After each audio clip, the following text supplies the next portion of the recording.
Ever feel like no matter how hard you work, you just can't seem to get ahead?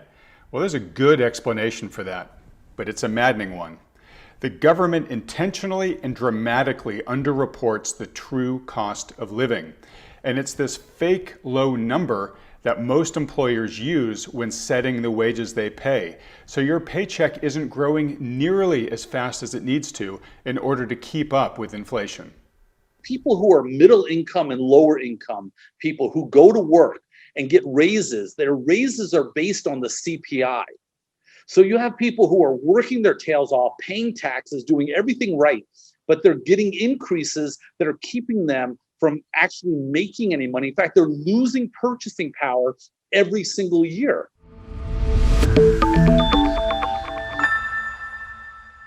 Hello, and welcome to Wealthion. I'm Wealthion founder Adam Taggart, and every week on this brand new YouTube channel, we will be helping you make sense of money and the markets by bringing you the world's top experts in investing, economics, and finance. This week, we're releasing a new interview every single day in a series that we're calling Insights from the Masters of Wealth. And today's featured expert is Ed Butowsky, creator of the Chapwood Index, a measure of the true rate of price inflation that regular households like yours and mine experience. And it's far higher than the absurdly low CPI that the government is telling us.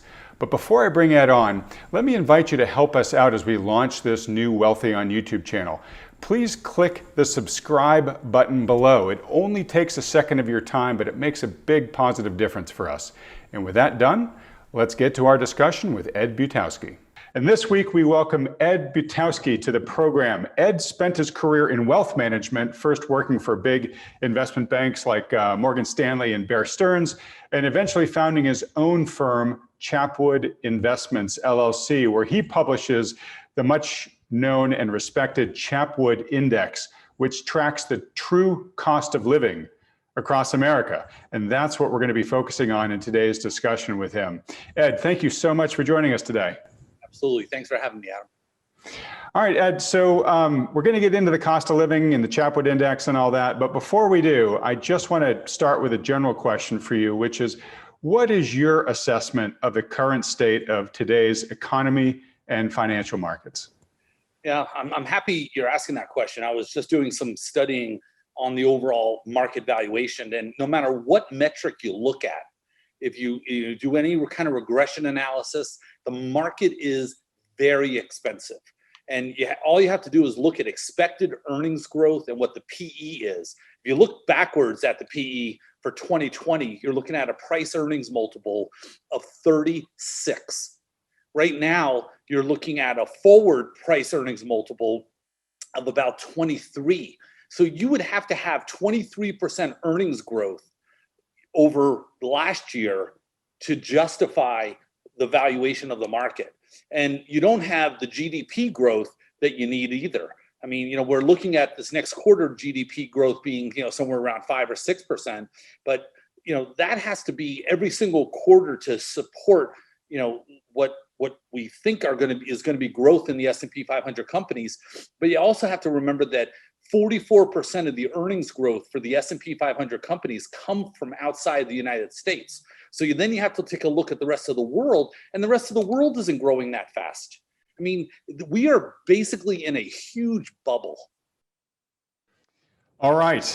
So we've had many, many guests on this program over the past year who have echoed a lot of what you said, Ed, but I always just like to give our guests the ability to, give their own unvarnished opinion before I introduce any of that history or bias here. So sounds like you feel, look at the market somewhat similarly to we do, where you look at the underlying economic growth. And yes, actually GDP growth is likely to be, pretty decent this quarter, but we got to remember we're coming off of a year where GDP was actually grew negatively for the year given the pandemic. Okay, so we're looking at a high asset prices. You used the term bubble. Let's now kind of go over into the cost of living. I think a lot of what we're going to talk about are trends that well preceded the coronavirus, but certainly the trillions of fiscal and monetary stimulus that are likely contributing to this asset price bubble you're talking about, I'm going to guess, based on your read of the data, has probably made consumer price inflation worse because that money begins to trickle into the real world and push the prices of real things up. So before we get into the details of that, though, let's just do a little bit of context setting and history here for folks. Can you tell us why you constructed the Chapwood Index, and can you tell us sort of how it's calculated? Well, so the Chapwood Index was a dream of mine, or it came about because my mother, one day I had gone home and my mother had said something about my father not adjusting her alimony for cola. And I didn't know what cola was. I thought she drank Tab. That's all I knew was that. So then she told me, she says, no, cost of living adjustment. And I thought, my goodness, I'd never even heard of that. It'll tell you the kind of training that I had early on. And then I went and started researching about the cost of living adjustment. And I came across a guy named Albert Singlinger in Swarthmore, Pennsylvania. And he started calculating the real cost of living increase starting in 1983 and showed how it was being manipulated by the government. And then eventually, at some point, Albert Singlinger passed away, and I found a guy named John Williams with shadowstatistics.com. And he was doing the real cost of living increase, but doing without all the manipulation that the government has played games with. And remember, the government wants you to have smaller transfer payments, that's Social Security payments and benefits of any kind. And so they do everything they can to make that number seem lower. So then what really got to me was, why aren't we doing this city by city? Because every single city has a different cost of living increase. So it's not the cost of living, it's the increase that kills people. Because you can get comfortable with your cost of living, but if your cost of living increases 10% and you're only getting a raise of 4%, only takes 4 years for you to be 24% behind. And that's what really got me to the point where I started calculating the real cost of living increase for the top 50 cities around the country. All right. And okay, so you talked about how the government statistics are very likely, manipulated to look low because then the government doesn't need to pay as much on a going forward basis, right? Social Security payments grow at a slower rate if they use a slower COLA, as you're mentioning. And the main metric that the government releases every month, that's sort of how it reports price inflation, is the CPI, Consumer Price Inflation Index. So that right now is, since the great financial crisis, it's largely been under 2% annual CPI. And we saw I think 1.4 in January, that was adjusted to 1.7 in February. So it's poking up a little bit. But how does that compare to the average rates in the Chapwood Index? Well, the average rate in the Chapwood Index is about 10%, which sounds outrageous to people when they first hear that because they're comparing it to the government CPI. But if you start to really think about that your food is not included in the CPI, insurance is not included in the CPI, taxes are not included in the CPI, and you start really looking at how they evaluate what the CPI is, it doesn't take you a long time to get to the point where you realize that it is about 10%. In California, you're looking at, in Oakland, you're looking at about 12%. Long Beach, you're looking at 11%. Los Angeles, you're looking at 12%. And Chicago, you're looking at about 11%. New York, you're looking at 11%. So, and by the way, those are blue states because a lot of taxes are increased there, and those taxes are trickled down to the end consumer. So eventually the cost for you to go and get, I kind of kid around a little bit, but with a bagel, if you got a bagel every single day, every morning, the cost of a bagel goes up about 15 to 18 cents every single year. Well, that's $53 more a year that you're paying in just a bagel. It's great when you start to really look at all the different cost of living increases that are not calculated in the CPI. Great. All right. So here's where I really want to roll up my sleeves and get into it. And by the way, I live in one of those blue states. I'm in Northern California, about an hour and a half from Oakland. So I can attest that 11%, 12% range feels a lot more realistic than versus what the government's, published CPI is, at least for where I'm living. But By the Adam, way, let me add one thing. That yeah. what really kills me about this is the negative unintended consequences of this. And I'll explain why. People who are middle income and lower income, people who go to work and get raises, their raises are based on the CPI. So you have people who are working their tails off, paying taxes, doing everything right, but they're getting increases that are keeping them from actually making any money. In fact, they're losing purchasing power every single year. So somebody who works in a factory, and they don't have to be middle income to work in a factory, but let's just say they're middle income people or lower income, they're going to get a raise that might be 1.5% to 2% when their cost of living increase is 10%. So every single year they're getting further behind. So no wonder there's problems and there's crime and there's broken families. This to me is one of the great tragedies that have happened in our country. The miscalculation and the misunderstanding of the consumer price index. And it's not just from the government's entitlement programs and their benefit programs, but it's in the private sector. Raises are tied to this bogus statistic. And this is what's killing a lot of families. All right, so I was trying to build up to this, but you went straight to it. So thank you for doing that, because I share your outrage here. And if you look at, you're exactly right. If you look at the cost of living is calculated by the Chapwood Index, wages by no way keep up in terms of the same growth rate. So, and that's nominal wages, right? So real wage growth, and we've seen lots of charts of this, has been, pretty meager, if not even just flat, for decades now, while the real cost of living has, far outpaced real wage growth. So you're right. It's just squeezing and squeezing and squeezing working families. It's a total tragedy, in my opinion. And just like the government, it's in the interests, the bottom line interests of corporations to not have to raise your wages or to raise your wages as little as possible for them going forward. Right? It's not fair, but you can understand the misincentive they have to use that.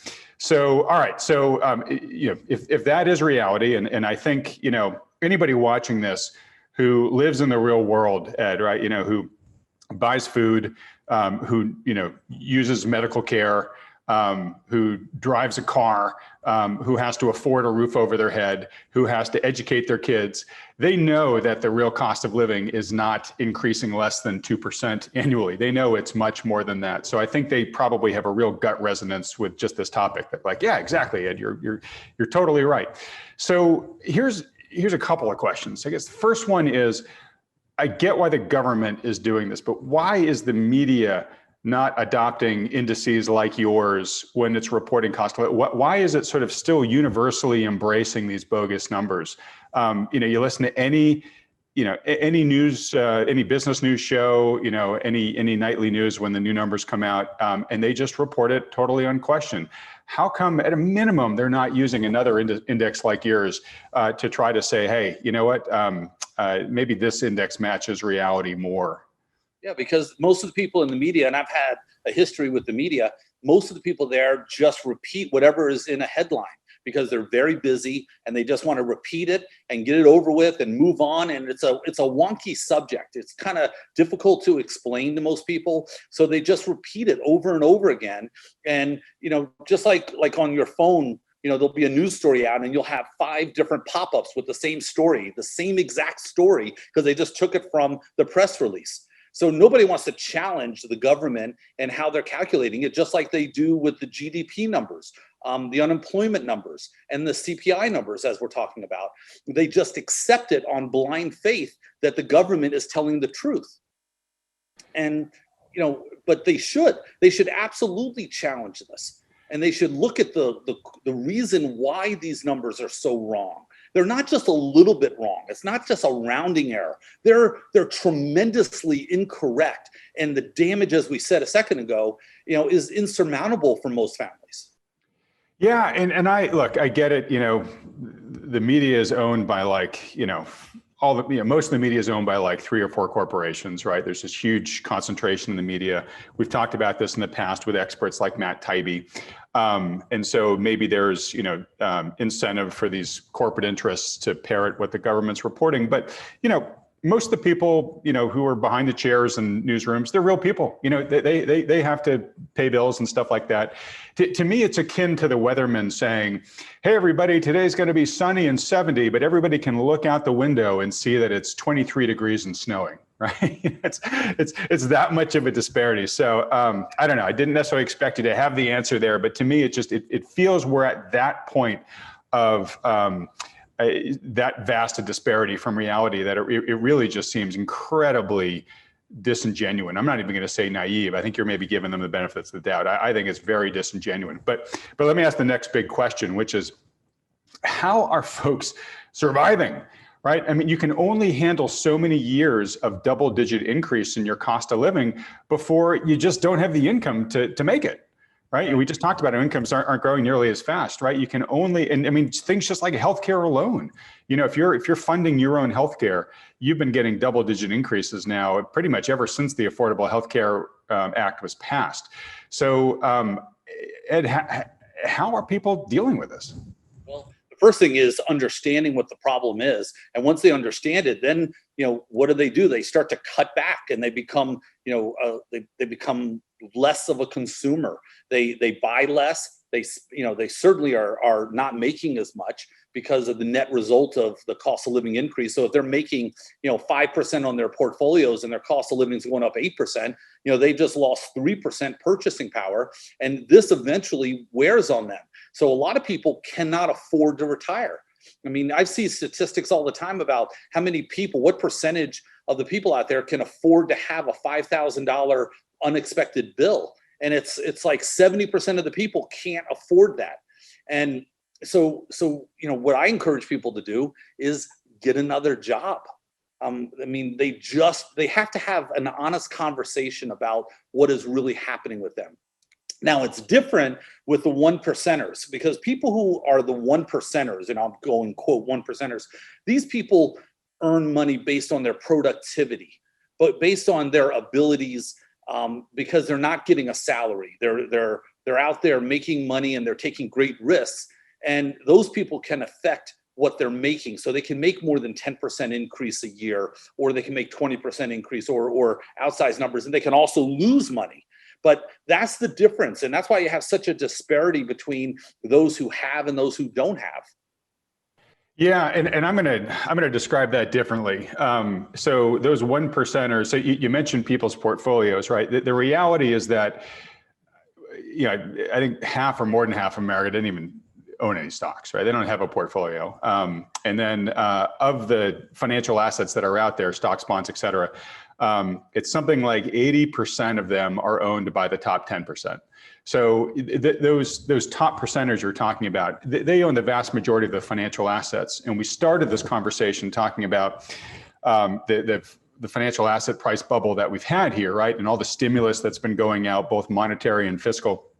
And really what that's doing is that is greatly advantageous to those folks who hold those financial assets, which are those top percenters, right? And everybody else, they don't have that tailwind at their back, right? So all they have is their income, right? So sadly, what you're saying is, hey, those people are in many ways, they're kind of just out of luck. And we went from a society where you could have a one paycheck earner and raise a middle class family off of that. Now you have to have two paycheck earners, and it's increasingly tough to stay in the middle class along with that. So now you're basically saying you need two paycheck earners with multiple jobs to just try to stay afloat. And this is definitely a story of regression. And honestly, it feels so unfair to me. I was almost going to pick the word evil, but it just seems so unfair because right now the game board favors those top percenters so much, and the big corporations, et cetera, at the expense of virtually everybody else who's just trying to get by. Yeah, it really is exactly what you just said. You said it much better than I did, by the way. No worries. Well, let me get to my other question on this, and I've tossed this out to a few other guest experts we've had on this program in the past, but I think you're a particularly good one to pontificate on this, which is, why is there not an army of people storming Washington over this, right? Like I said earlier, it's the difference between 70 and sunny versus below freezing and snowing. Like, people can see it. It's not a complicated argument at this point. And particularly, as you mentioned, seniors, right? I mean, the Fed and its policies, right, bringing interest rates down as low as it has for as long as it has, it has killed, both ends of the generational spectrum, right? It's helped contribute to the rise in asset prices. And so it's super hard for younger generations to build a foundation, right? Because housing is out of reach for them in many ways.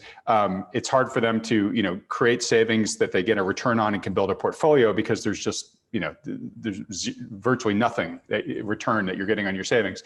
And similarly, on the other end of the spectrum, people used to retire, and then you would retire on the income off of your portfolio. You'd usually live off of a fixed income, right? You'd get into bonds and save for investments, which now yield low single digits on a good day, right? So, we've got 10,000 baby boomers hitting retirement age every day still. But these people, as you said earlier, they just can't afford to retire.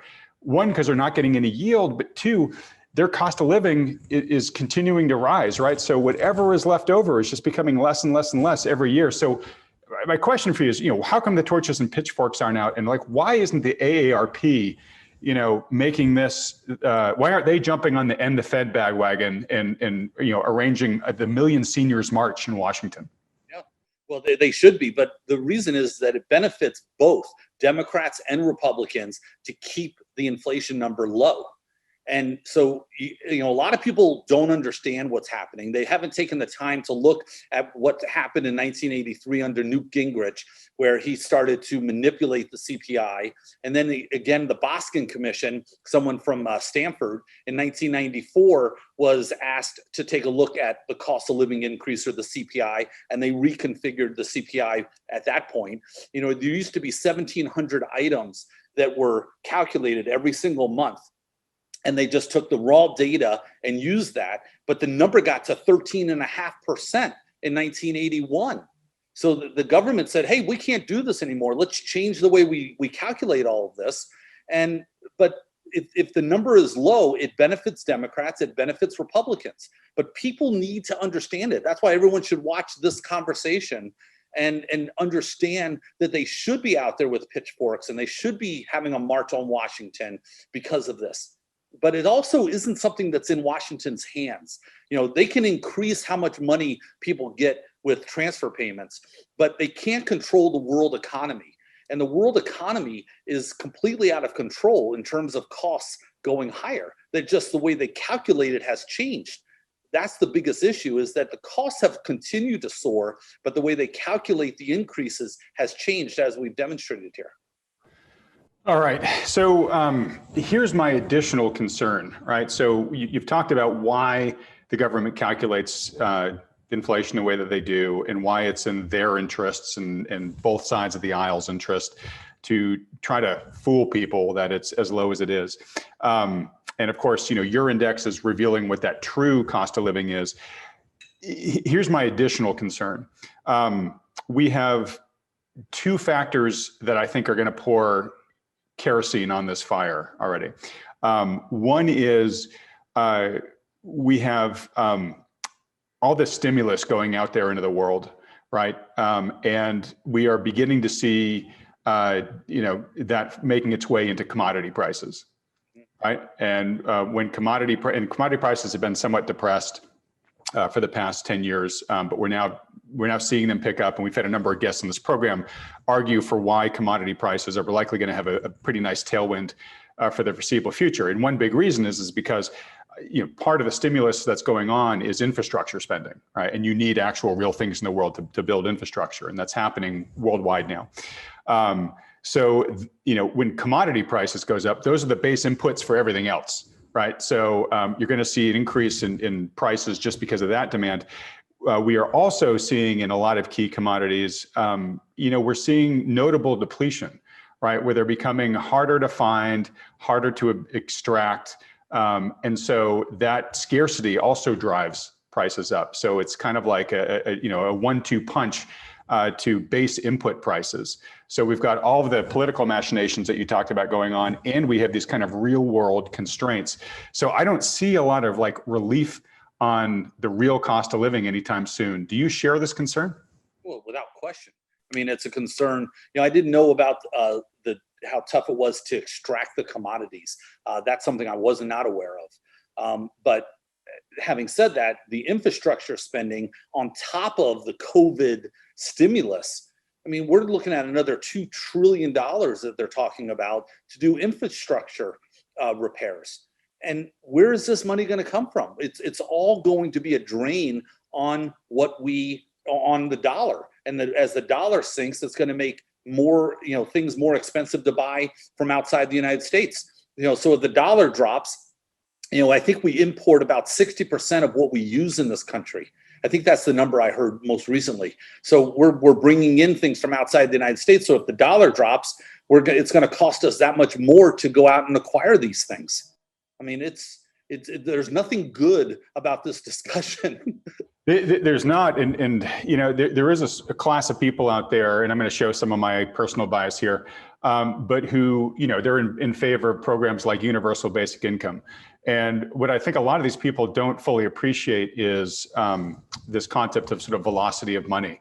But when you give money directly to people, it gets spent usually, right? So it finds its way into the economy, and a lot of the QE, the quantitative easing that the banks have been doing over the past bunch of years, hasn't been quote unquote inflationary, because a lot of that has sort of stayed on the balance sheets of a lot of big institutions. But when those dollars begin to get out in the real world, the velocity of money picks up, and that drives prices higher. Right. So, people might say, look, I'm having trouble making my rent. If you, the government, give me an extra $1,000 a month, I can use that to pay my rent. And yes, you can. The problem is that rents in your area will quickly adjust for that extra money sloshing around. And all of a sudden, your rent's going to be a lot higher. And even though you're getting $1,000 from the government more every month, it's immediately getting eaten up by that price increase. So net, you're really not any better. Right. So, there's just not a lot of I think, relief, that you and I are seeing on the horizon that suggests that cost of living is going to moderate at any point soon. So, Ed, look, as we wrap up here, and thanks so much for giving so much of your time here. What policy changes would you like to see? If we should be doing things differently here at a high level, what are some changes you'd like to see enforced? Well, I'm very much a free market person. I'd like to see lower taxes versus higher taxes. And I'd like to see more money in the pockets of people so they can go out and spend it in a free market environment. And I'd like to see much more reduced legislation. The regulations out there are only starting to build again. So I'm very much a free market person. And those are the things that I'd like to see. I can't imagine that the government is going to very quickly or at any point start raising, how much money they give out in entitlement programs and transfer payments. I just can't imagine that. If anything, it's going to go lower. They're going to continue to try to make that argument that it's going to go lower, and that's not going to benefit anybody. Okay, and then on the individual level, so we've got a lot of people watching this video, whether they were familiar with your index or not. I think they would most probably agree cost of living is higher than they would like it to be, and they're probably worried about where it's headed in the future. What advice would you have for those concerned investors who don't want to see their hard-earned nest eggs eroded away by the masked high rate of price inflation? Yeah, well, have an honest conversation with your financial advisor about what your real cost of living increase is, and figure out what your real return is based on your holdings. So if you have a historical rate of return of 8, and you use a standard, whatever your standard deviation is, if you have a real rate of return of 8 and your cost of living increase is 8, be honest with yourself, you're not making any money. And that's what you have to know. And you have to then take different risks in your portfolio by using alternative investments and using high yield bonds and taking a little bit more risk than having your money in fixed income where, as you said earlier, your government numbers, government bonds are yielding about 1 to 1.5%. You can't do that. So you have to become better educated on how to manage money and how to manage risk in a portfolio. And that's how you're going to save your nest egg. Well, that's a great point, and it's a great segue because after we say goodbye to you here, Ed, we're going to talk with Mike Preston, lead partner from New Harbor Financial, who's the financial advisory firm that comes on this program with me every week to talk about what the markets have done.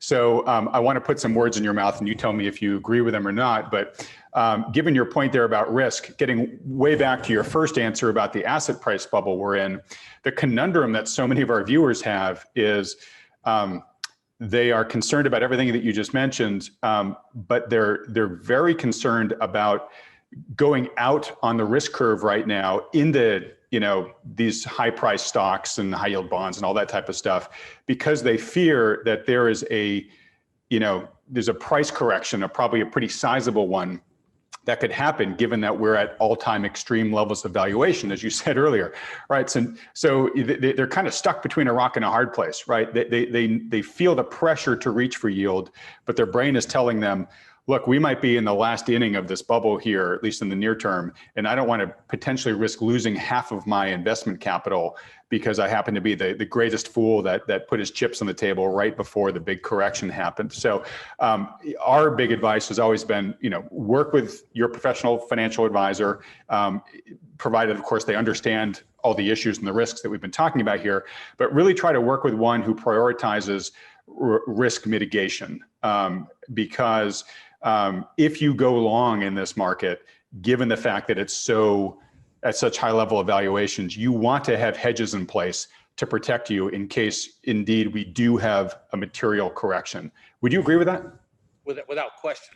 And not just having hedges, because that's limiting your downside, obviously, but it's also limiting your upside depending on how you put the hedge on. But look at managed futures. Look at other types of asset classes that you're not that familiar with and learn about them, because that's how you're going to make money in a sideways to down market.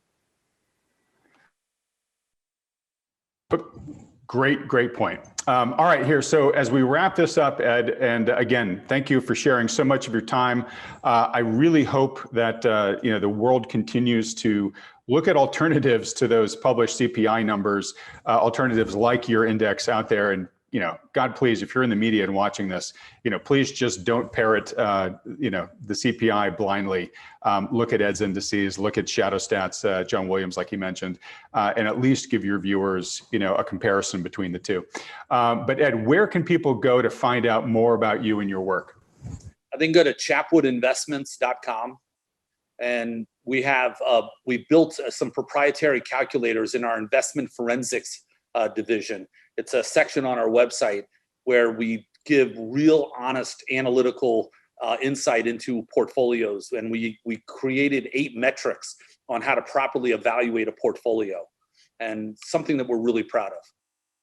All right, excellent. And when we edit this video, I'll put up the URL there so folks can go to it and check it out. Ed, really appreciate you sharing so much of your time with us. Look forward to having you on the program again. Thank you very much.